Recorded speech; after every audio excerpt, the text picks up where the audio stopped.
প্রথম ধাপের উপজেলা পরিষদ নির্বাচনে কেন্দ্রে কেন্দ্রে সরঞ্জাম পৌঁছানোর কার্যক্রম শুরু হয়েছে। ব্রাহ্মণবাড়িয়ার রিটার্নিং অফিসারের কার্যালয়ের সামনে বিস্তারিত জানাচ্ছেন আমাদের সহকর্মী পূর্বাঞ্চলীয় ব্যুরো প্রধান পীযূষ কান্তি আচার্য।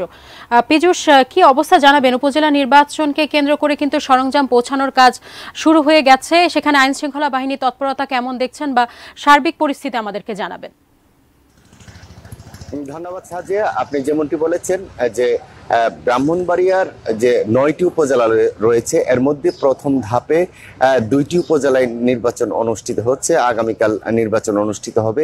আজকে কিন্তু ভোটের যে সরঞ্জাম রয়েছে এই সরঞ্জামগুলি কেন্দ্রে কেন্দ্রে পৌঁছে দেওয়ার প্রস্তুতি চলছে। সকাল 10টায় কিন্তু অনুষ্ঠিত হবে পুলিশের যে পুলিশের ব্রিফিংয়ের পরে আমরা জানতে পেরেছি যে সকাল 11টা থেকে এই সরঞ্জাম কেন্দ্রে কেন্দ্রে পৌঁছে দেওয়ার কার্যক্রম শুরু হবে। আমরা কিন্তু খোঁজ নিয়ে জেনেছি যে এখানকার যে রিটার্নিং অফিসার রয়েছেন মোহাম্মদ সাদিকুল ইসলাম, তিনি বলেছেন যে নিশ্চিদ্র নির্বাচন করতে কিন্তু তারা যা যা ব্যবস্থা নেওয়ার পুরোটাই ব্যবস্থা তারা কিন্তু নিয়েছে।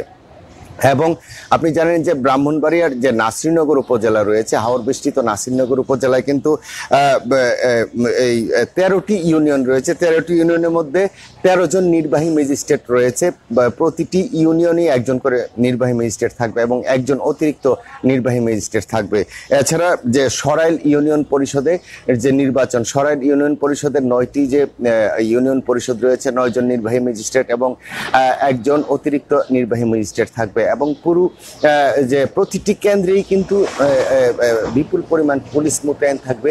এবং আমি কথা বলেছি ব্রাহ্মণবাড়িয়ার পুলিশ সুপার মোহাম্মদ শাখাওয়াত হোসেনের সাথে, তিনি বলেছেন যে এই 2টি ইউনিয়নের 2টি উপজেলার নির্বাচনে কিন্তু প্রায় 1150 পুলিশ মোতায়েন করা হয়েছে। এবং আরেকটি তথ্য দিয়ে রাখি যে প্রতি উপজেলায় কিন্তু 3 প্লাটুন করে 6 প্লাটুন বিজিপিও মোতায়েন করা হয়েছে এবং থাকবে বিপুল পরিমাণ আনসারও কিন্তু এখানে মোতায়েন থাকবে।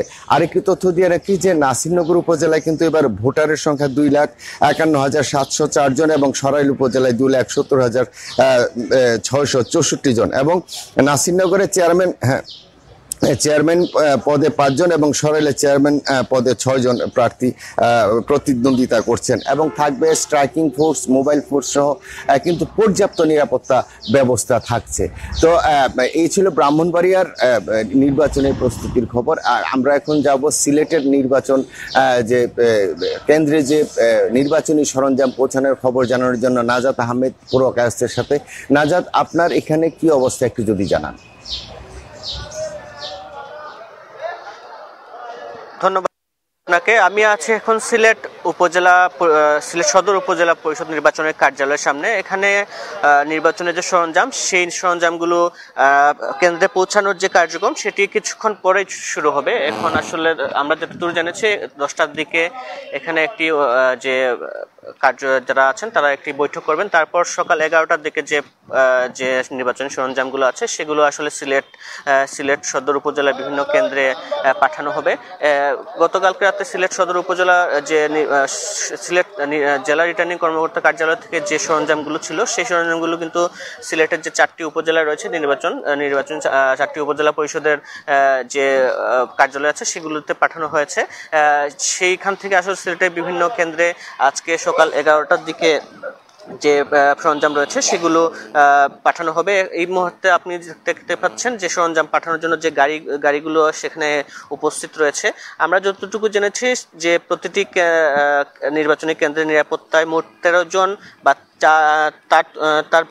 তার সমমান আনসার বিজেপি সদস্য দায়িত্ব পালন করবে। একই সাথে তাদের সাথে একজন প্লাটুন কমান্ডার ও 2 জন সহকারী প্লাটুন কমান্ডার থাকবে। এছাড়া এর মধ্যে যারা নেতৃত্ব থাকবেন 6 জন পুরুষ এবং 4 জন মহিলা আনসার বা বিজেপি সদস্য। যদি 6টির বেশি বুথ থাকে সেক্ষেত্রে এর অতিরিক্ত একজন যে আনসার বিজেপি সদস্য সেটি মোতায়েন করা হবে। একই সাথে যে প্রতিটি কেন্দ্রে কিন্তু নিরাপত্তা ব্যবস্থা জোরদার করা হয়েছে। আমার সাথে কথা হয়েছে সিলেটের যে প্রশাসনের কর্মকর্তা রয়েছেন তারা যেটি বলছেন প্রতিটি কেন্দ্রে কিন্তু তারা নিরাপত্তা দেওয়ার জন্য প্রচুর পরিমাণ পুলিশ মোতায়েন করা হয়েছে, একই সাথে বিজিবিও মোতায়েন করা হচ্ছে। পুলিশ যেটি বলছে, তারা আসলে নিশ্চিত নিরাপত্তায় যাতে সাধারণ মানুষ নির্বিঘ্নে ভোট দিতে পারেন সেই ব্যবস্থাই করেছেন। সব মিলে এই ছিল আমার কাছে নির্বাচনের সর্বশেষ তথ্য। সাজিয়া।